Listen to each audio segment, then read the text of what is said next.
Hi.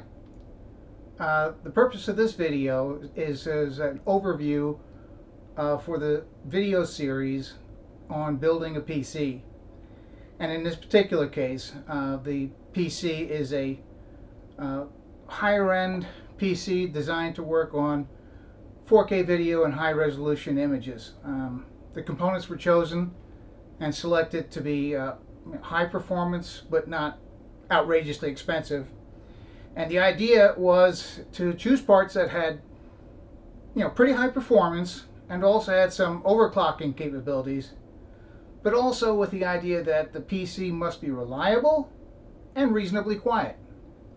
I do not plan to spend a lot of time playing with things, so my overclocking goals are perhaps more modest than some gamers might be. The bottom line is that I need the PC to be fast, but reliable and quiet, as well as not terribly expensive. Now, the intended audience for this video series is the first-time builder or someone that hasn't built a PC in a while. I would argue that if your intention is to build a PC for web browsing or other basic computer activity, that you'd be better off, buying a pre-built.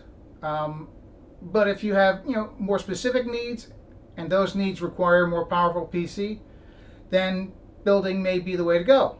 I myself have worked in the semiconductor industry for 30 plus years and have worked on a lot of electronics in that time. I've owned probably over 20 PCs, beginning with the very first IBM PC when I worked at IBM. But I've only ever built one PC before, and that was 13 years ago. Though I have modified and upgraded many PCs and laptops over the years. So, since it's been 13 years since my last build, you will see me make some mistakes and fumble about from time to time during the build. So, but I think that should be helpful for a new builder to see that someone like me who's got that kind of experience is fumbling about, because there's a very high probability that you will fumble about too. But you can overcome them. You can overcome those problems.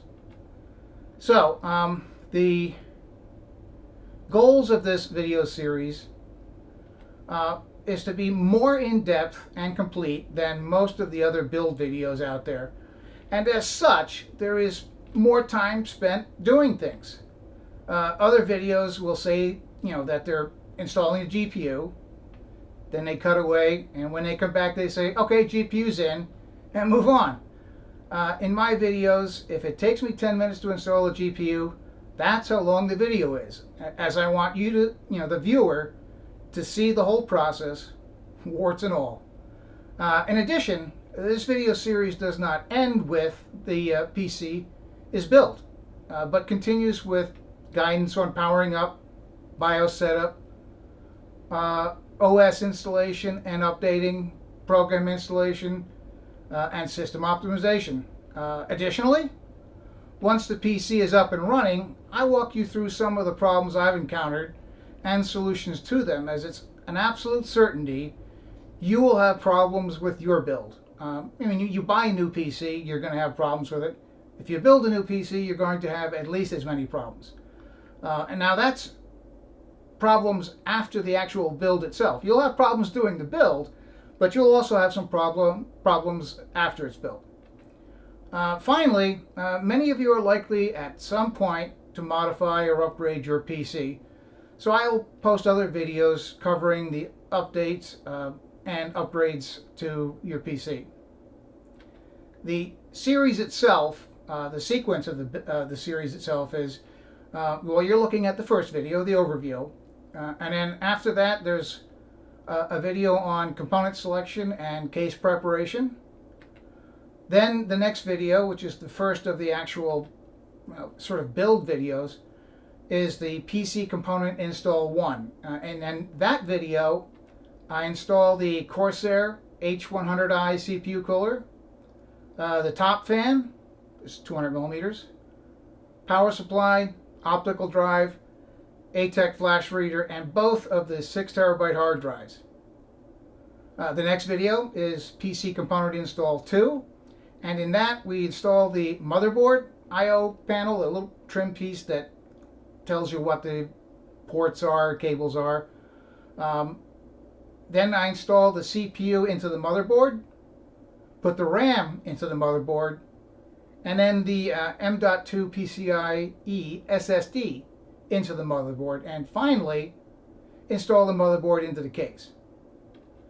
The next video, PC component install 3, I install the GPU into the motherboard, then I mount the GPU radiator into the case, and finally I mount the CPU cooling block onto the CPU. So at the end of that video, or this video, pretty much all the components will be installed. So now we'll move on to wiring. So the next video, PC wiring 1, we wire up the GPU fan, wire up the CPU fans and cooling block, run and plug in the 2 ATX power cables, plug the top fan into the case fan controller, plug in the HD audio cable, plug in the case USB 3.0 hub cable, plug in the case USB 2.0 hub cable, and populate the system panel connector with the control wires, then plug that system panel connector into the motherboard. The next video, PC wiring 2, we run the SATA data and power cables for the 2 6 terabyte hard drives, but I don't plug them into the hard drives at this point. I'll explain why later. Run the PCI power cables from the power supply to the GPU. Run the case fan power cable from the power supply to the fan controller. And then the next video, PC wiring 3, we connect the fan power cable to the case fan controller. Run the SATA power cable from the PC or power supply to the optical drive. Run the SATA data cable from the motherboard to the optical drive, and then run the USB 3.0 cable from the motherboard to the ATEC flash reader. Then we kind of neaten up all the cables, tie wraps, and make it look pretty good.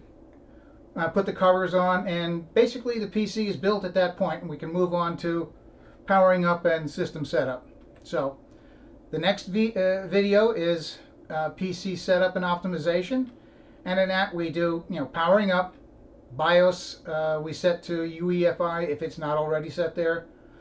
Verify that the boot drive is visible in BIOS. Then we install the OS, update the OS. I'd recommend at that point installing any virus scanner or malware software that you plan on using.